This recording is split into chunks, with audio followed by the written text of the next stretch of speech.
kini kende ki kadwe ngut ki player ki bakan saitam ki balak kam experience ki balak kaya kan ka ASL arjar upsaw arjar upsang.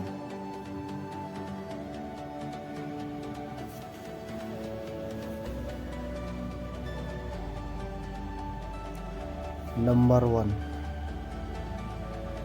Albino Gomez ubade player joka Jamshedpur ubade ubah trim dan save penalty. Number 2 Rahul Bhike ubade player joka Bengaluru FC ubade udah player ubah shot by goal ya ke India kan ka friendly match. Number 9 UDI Sandesh Dingan player ka FC Goa we nak player ki balak pau ba hapok kari. Number 10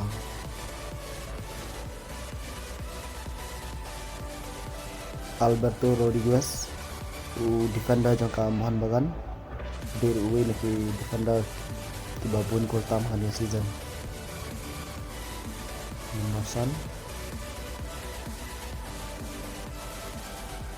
1 Eke versus na player jangka FC Goa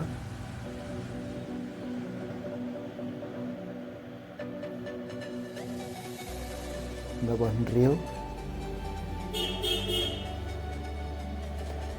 Alberto Nagura player jangka Bengaluru FC dari win player midfield ki bat tibet tambahkan ka Aisa Gomentar. Nomor Miao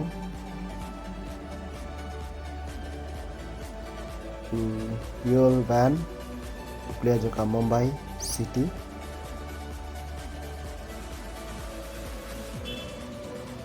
Jangka Bafra Dei Noah ubade player jangka Kerala Blaster uwe nak player kemat tibet tam. Bat nomor kendai Uday Sonil Chetri player jangka Bengaluru FC bat ubade kapten jangka India bat layar ubat tapan ka dari match bola dak. Nomor 10